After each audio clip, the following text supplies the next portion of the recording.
اور پوری طرح دیوار کے ساتھ دھکیلا جا رہا ہوں، لیکن کسی دباؤ کے ہتھ کنڈوں کے سامنے ہتھیار نہیں ڈالوں گا۔ اللہ تعالیٰ مجھے اس مشکل کے دور میں عزت کے ساتھ میری رہنمائی کرے، مجھے سرخرو کرے گا۔ باقی چیزیں ان کی اپنی ٹھیک ہوں گی۔ جہاں تک ان کا یہ کہنا ہے نا کہ میں کسی بھی سیاسی معاملے میں فریق نہ بنوں، یہ بات ملک صاحب کی ٹھیک نہیں ہے۔ ملک صاحب سیاسی فریق بنتے رہے ہیں، اور میں دوسری سائڈ میں بعد میں آؤں گا جو اچھی سائڈ ہے ان کی، تاکہ فیصلہ باقی آپ لوگوں نے آپ نے خود ہی کرنا ہے کہ کون ٹھیک ہے یا کون کیسے ہے۔ اور میں ویسے تھوڑا اس سے پہلے میں جاؤں کہ ان کے سیاسی فریق، مجھے نیب سے بھی ایک سوال پوچھنا ہے کہ نئے کیسز عمران خان صاحب پہ بن بھی گئے، سزائیں بھی ہوں گی، نئے گواہ بھی ڈھونڈ رہے ہیں، جن پہ ماضی میں آپ نے بنائے تھے، جن کو سزائیں دلوائی تھیں، ان کے تو کیسز آپ نے عدالتوں میں جا کے ختم کروا دیے تھے خود۔ میں نواز شریف صاحب کی بات کر رہا ہوں، مریم صاحبہ کے، دیگر لوگوں کے۔ سو یہ کس طرح کا کھیل یہ کھیلا جاتا ہے اس ملک میں کہ پہلے اتنی بڑی محنت کی جاتی ہے، لوگوں کو دبایا جاتا ہے۔ اس وقت بھی نواز شریف صاحب یہ الزام لگاتے تھے، ان کی فیملی بھی لگاتے تھے سپورٹر، کہ اس وقت یہاں پہ جنرل باجوہ اور جنرل یہ فیض اور باقی لوگ جو ہیں نیب چیئرمین جو تھے اس وقت کے، وہ لگے ہوئے تھے بھی سزائیں دلوانی ہیں، اور وہ اس طرح کے وہ سارے وہ ثبوت ڈھونڈ رہے تھے، اور سزائیں ہو گئیں۔ جو ہی حالات بدلے وہی سزائیں ریورس ہو گئیں۔ اسی نیب نے کیا، وہی لوگ تھے، کوئی 3-4 سال 5 سال پہلے کی بات ہے، کوئی لمبی بات تم کر ہی نہیں رہے نا، وہی لوگ موجود ہیں نیب میں۔ تو مطلب جب پولیٹیکلی طور پر آپ کو سوٹ کرتے ہیں تو آپ نے کیسز بنا بھی لیے، سزائیں بھی دلوا دی، جب آپ کو ادروائز ہوا تو کیسز ختم ہی ہو گئے۔ تو کیا عمران خان صاحب کے ساتھ بھی یہ کچھ ہوگا؟ جتنی محنت سے کیسز ان پہ بنائے گئے ہیں، اور میں کہتا ہوں اس میں بہت سارے جینون بھی ہوں گے، میں یہ نہیں کہہ رہا کہ ان میں جینون نہیں ہے، وہ مانے نہ مانے بہت ساری جینون چیزیں بھی ہیں، جیسے نواز شریف صاحب پہ بھی جینون تھی، میں سمجھتا ہوں بہت ساری، تو وہ خیر نہیں مانتے، ان کا اپنا ویو۔ تو کل کو کیا ہوگا؟ عمران خان صاحب کی اگر انڈرسٹینڈنگ ہوگی اسٹیبلشمنٹ فوج کے ساتھ، جتنی محنت کی جا رہی ہے، ترقی جتنا دباؤ ڈالا جا رہا ہے ملک ریاض پہ یا باقی لوگوں پہ یا زلفی بخاری صاحب پہ یا باقیوں پہ، تو کل کو یہ ریورس ہو جائیں گے سارے، اسی طریقے سے عدالتوں میں کھڑے ہو کے کہہ دیں کہ نہیں سر یہ کوئی کیس نہیں بنتا تھا سر، آپ اس کی ضمانت لینا چاہتے، سارے اس کو ڈسپوز آف کرنا چاہتے ہیں، تو نیب کہہ کہ ہمیں کوئی اعتراض نہیں ہے۔ مطلب دیٹس واٹ نیب ڈز، یہ کام کرتا ہے یہ۔ خیر یہ ایک علیحدہ بحث ہے، اس میں پھر کریں گے۔ میں ذرا تھوڑا بتانا چاہ رہا تھا کہ جتنی محنت کرتے ہیں نا کیسز بنانے پہ اور یا وعدہ معاف گواہ بنانے پہ، جو ہی تھوڑی سی ٹرن آف ٹائٹ ہوتی ہے تو کیسے وہی وہ سارے ملزمان ہوتے ہیں، بعض وہ بری بھی ہو جاتے ہیں، اچھے بھی بن جاتے ہیں۔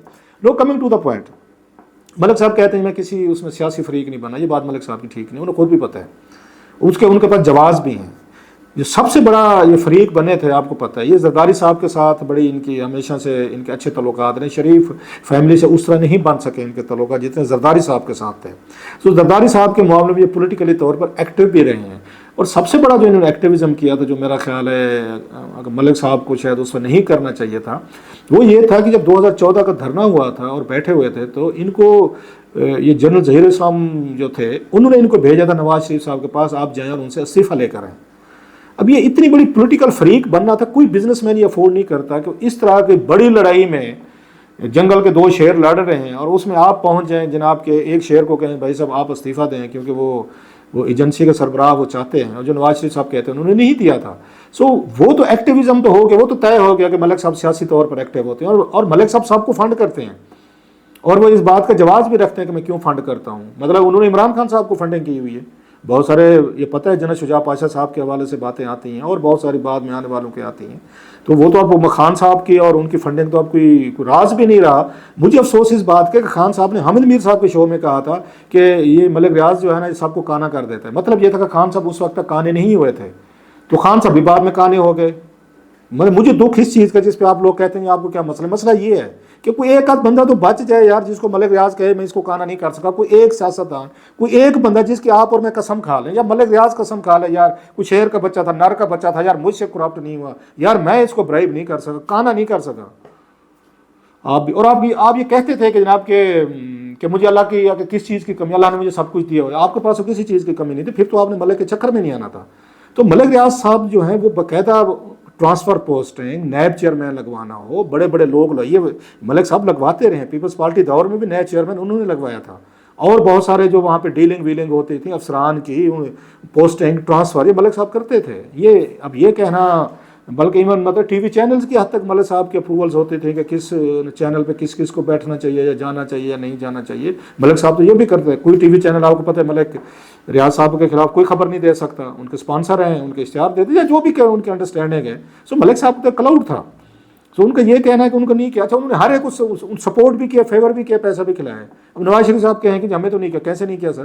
یہ اتفاق فاؤنڈری جو ہے وہ ملک ریاض صاحب کو بیچی گئی تھی، ساتھ میں کچھ اور بھی پارٹنر تھے، اور اپنی قیمت اپنی مرضی کا انہوں نے اتفاق فاؤنڈری کو پہلے کیا کیا، یہ حالانکہ یہ انڈسٹریل لینڈ تھی، اس کو انہوں نے جب شہباز شریف صاحب وہاں پہ یہ تو وزیر اعلیٰ تھے، انہوں نے اس کو کمرشل سے ریزیڈینشل ڈکلیئر کیا جو نہیں ہو سکتی تھی، ہو گئی.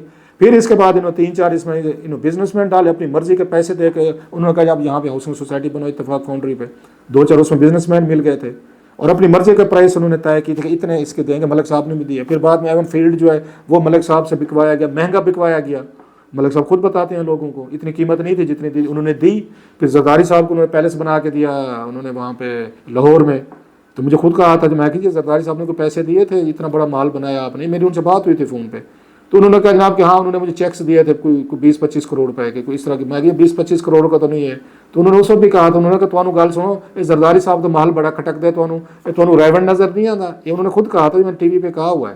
ویسے بھائی صاحب میں بتاتا جاؤں، میری ملک ریاض صاحب سے آج تک کوئی ملاقات نہیں ہے. اور باقاعدہ ہاں یہ فون پہ کئی دفعہ بات ہوئی جب میں سٹوریز کرتا تھا، چیزیں کرتا تھا. میرے اوپر تو لیگل کیسز بھی کیے تھے انہوں نے نوٹسز بھیجے تھے مجھے کہ میں نے سٹوری اسکینڈل کیے تھے ان سے. جو ملک صاحب سے میری کوئی وہ نہیں ہے. سو ملک صاحب یہ کہتے تھے کہ لیکن اس کے باوجود بہت ساری چیزیں ہیں جو ملک صاحب کی مطلب ہے سپورٹ میں کہی جا سکتی ہیں. کوئی اور جرنلسٹ نہیں کہے گا، کوئی کہے گا تو الزام لگ جائے گا جی ملک صاحب نے دیکھا انہوں نے بھی کہنا کر دیتے. سو ایٹ لیسٹ میں اچھا نہیں لگتا، میں بات کر سکتا ہوں کہ ملک صاحب کے جو اچھے کام ہیں، جو پازیٹیو چیزیں ہیں. اب کیا ہو رہا ہے، ایک سائڈ پہ ملک صاحب پہ دباؤ ہے کہ ملک صاحب اگر ان گیمز میں نہ پڑتے تو آج یہ چیزیں نہیں. باقی بھی تو بزنس مین ہے، سوال ہے اور بھی تو. ملک صاحب کہتے ہیں جی میں کیونکہ یہاں پہ بہت بڑا پراپرٹی کا میرا ایک بزنس ہے تو لہٰذا میرے پہ دباؤ آتا ہے، مجھ سے سارے پیسے لیتے ہیں. وہ سیاستدان بھی لیتے ہیں، صحافی بھی لیتے ہیں، سول ملٹری بیوروکریسی بھی لیتی ہے، جرنلز بھی لیتے ہیں، ہر کوئی لیتا ہے پیسے مجھ سے اور مجھے ان کو دینا پڑتا ہے، میں نے کاروبار کرنے ہیں. تو باقی بزنس مین کیوں ان کی بھی بڑی بڑی ہاؤسنگ سوسائٹیز ہیں، ان کا کیوں نہیں سنتے؟ وہ کیوں نہیں ان کے حوالے سے آتا کہ وہ زرداری صاحب کے دوست ہیں، وہ نواز شریف صاحب سے استعفیٰ لینے گئے تھے، یا وہ وہاں پہ انہوں نے عمران خان صاحب کو جلسہ کرانا تھا، یا انہوں نے فلاں یہ جگہ فنڈنگ کی تھی، فلاں جرنل نے کہا، اس نے کہا. باقیوں کے بارے میں کیوں؟ اٹ مینس کہ ملک صاحب پولیٹیکلی طور پر وہ ایمبیشیز ہیں، وہ خود رکھنا چاہتے ہیں کہ ان سے میرے تعلقات ہر وزیر اعظم کے ساتھ، ہر بیوروکریٹ، ہر بڑے تگڑے جرنل کے ساتھ میرے تعلقات ہیں. انہوں نے ڈی ایچ اے میں بہت سارے انہوں نے وہاں پہ کولیبریشن کر کے پروجیکٹ شروع کیے تھے. ڈی ایچ اے ویلی والا، شودا ویلی والا بڑا اسکینڈل آیا تھا جس میں جناب کیانی صاحب کے بھائی وغیرہ بھی شامل تھے. سو ملک صاحب بھی تو مطلب اس میں ایکٹیولی اس وقت اچھا لگتا تھا جب بڑے بڑے لوگوں سے آپ کے تعلقات ہوتے ہیں، آپ کی مرضی پہ ٹرانسفر پوسٹنگ ہو رہی ہیں، لوگ آگے پیچھے ہو رہے ہیں، کوئی وزیر بن رہا ہے، کوئی سفیر بن رہا ہے، کوئی گھر بیٹھا ہوا ہے، کوئی ٹی وی پہ آ رہا ہے، کوئی اینکر لگ گیا ہے، کوئی فلاں لگ گیا. اس وقت تو مزے ہوتے ہیں نا. پھر اس کے پھر یہ پرابلم ہی ہے کیونکہ سیاستدانوں کی تو آپس میں ان کے ریولریز ہیں، لڑائیاں ہیں. انہیں یہ فیل ہوتا ہے کہ جب اس کے بعد نواز شریف صاحب کو لگا یہ تو عمران خان صاحب کو مال کھلا رہے تھے، ان کو بھی کروڑوں روپے دے رہے تھے، وہ ناراض ہو گئے کہ اچھا بھائی صاحب ہمارے ساتھ یہ حال ہو رہا ہے. دوسری سائڈ پہ جناب اب ان کا ملک ریاض صاحب کا یہ ہے کہ وہ کہتے ہیں جناب کیا کریں اس ملک میں، کیسے بزنس کریں. ہر کوئی منہ کھول کے بیٹھا، ہر کوئی یوں کر کے بیٹھا ہوا ہے. مگر مجھے ان لوگوں پہ کہتے ہیں یہ یوں کر کے بیٹھے ہوئے کہ اللہ کے نام پہ ہمیں کوئی دیتے جاؤ بابا. وہی والا حساب ہے نا. اتنے بڑے بڑے لوگ ہیں، ارب پتی ہیں، ملک کے بادشاہ ہیں، ملک ریاض صاحب سے جا کے پیسے مانگتے ہیں، ان سے مال کھاتے ہیں. وہ سول ملٹری بیوروکریسی ہو، سیاستدان ہو، صحافی ہوں، کالم نگار، جو بھی ہمارے جیسے لوگ وہ سب یوں کر کے بیٹھے. ملک صاحب کچھ ہاتھیں رکھ کے دینا. ویسے ملک صاحب کیا سوچتے ہوں گے، کس طرح کے لوگ ہیں یہ ہمیں سے ڈال دی. ملک صاحب کی ایک اور چیز دیکھیں، اچھی ہے یا بری ہے. اس ملک کے جو باہر سے آپ وہ لانے کی کوشش کر رہے ہیں، انویسٹمنٹ لانے کی کوشش کر رہے ہیں. اس ملک میں کوئی انویسٹمنٹ لے کر جو لے کر آئے، جس نے کی ہوئی ہے انویسٹمنٹ، چھوٹے سے اوپر گئے ہیں ملک صاحب. مجھے لیٹ می اس کے ایڈوکیٹ بننے دے 2 منٹ کے لیے کہ چلے یہاں پہ مجھے کسی نے بتایا کہ 67 کروڑ روپے کی مہینے کی تنخواہیں وہ دے رہے ہیں. تھاؤزینڈ آف لوگ وہاں جاب کرتے ہیں. انڈسٹری ایک صرف کوئی پراپرٹی سے ریلیٹڈ کتنی انڈسٹری ہے جو اسے بینیفٹ کرتی ہے. انہوں نے ایک نئی ہاؤسنگ کی، انہوں نے یہاں پہ ایک نیا کلچر دیا. ہر بندہ وہاں پہ رہنا، ہر بندہ ملک ریاض کو گالی بھی دیتا ہے، رہنا بھی بیرا ٹاؤن میں جاتا ہے اگر رہتا ہے. ہر بندہ یہ کام کر رہا ہے اس ملک میں. مجھے ویسے انٹرسٹنگ بھی لگتا ہے. اچھا چھوٹے سے وہ کہتے ہیں جہاں پہ ملک ریاض کھڑا ہو جائے وہ زمین کی قیمت جو ہے نا وہ یہ کروڑوں میں چلی جاتی ہے. جہاں پہ لوگ اپنا گھر بنانا چاہتے ہیں سارے مطلب لوگ اراپتی بنے ہیں ان کی وجہ سے. کوئی پراپرٹی ڈیلر میں تھا، کوئی بزنس میں تھا، کوئی زمینیں کر رہا تھا. ملک صاحب نے بھی زیادتیاں کی ہوں گی، زمینوں کے چکر چلائے ہوں گے کہ غریب لوگوں کی ان کی سستی زمینوں پہ انہوں نے پیسہ کما کے بڑے لوگوں کو کھلایا ہوگا. لیکن وہ پیسہ بھی تو لائے ہیں، انویسٹمنٹ تو کی ہے، لوگوں کو کلچر بھی دیا ہے، ایک نئی ہاؤسنگ وہ چیزیں دی ہوئی ہیں. سو ملک صاحب کو اس گیم سے میرا خیال ہے، مائی ویو، کہ نیب نے کرنا کچھ سالوں بعد وہی ہے جو نواز شریف صاحب کے ساتھ کیا ہے. تو ملک صاحب کے انہوں نے ان کے کیسز واپس لے لیے. عمران خان صاحب کو بھی اس لیے کیا جا رہا ہے، کل ان کے بھی کیسز واپس ہو گئے. سزائے دلوا کے جیلوں میں نہیں بٹھوانا ہوتا، صرف اپنی مرضی کے کام کروانے ہوتے ہیں. سو بہتر یہ ہے کہ ملک صاحب کی انویسٹمنٹ جو انہوں نے کی ہوئی ہے ان پہ نہ دباؤ ڈالیں، نہ ان کی ڈیڈ باڈی کا خدا نہ خاصا ویٹ کریں، نہ ان کے بزنسز خراب کریں. کچھ لوگوں کے روزگار لگے ہوئے ہیں، کام چل رہا ہے اس ملک میں، چھوٹا موٹا جیسا تیسا بھی ہے وہ چلتے رہنے دیں. میری تو یہ ہوگی سبمیشن کرنی، باقی تو اپنی مرضی ہے.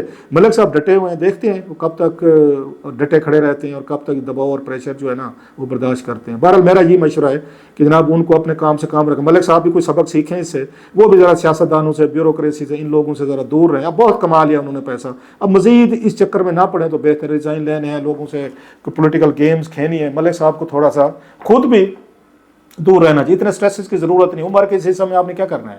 اتنے دباؤ، اتنے پریشر، اتنی ساری چیزیں بنائے جا رہے ہیں، بس کر دیں. یہ بھی ہو سکتا ہے. لیکن میں پھر بھی کہوں گا کہ ملک صاحب ایک بڑے انویسٹر ہیں، بڑا انہوں نے پیسہ دیا اس ملک کے لیے، نئی چیزیں کی ہیں. وہ آپ کو ٹیکسز بھی دیتے ہوں گے، نوکریاں دی ہوئی ہیں، بزنس لوگوں کو چل رہے ہیں، وہ چلتے رہنے دیں. آلریڈی اس ملک کی حالت خراب ہے، اس کو مزید خراب نہ کریں. That's my 2 cent. باقی کرنی تو اپنی مرضی ہے سر.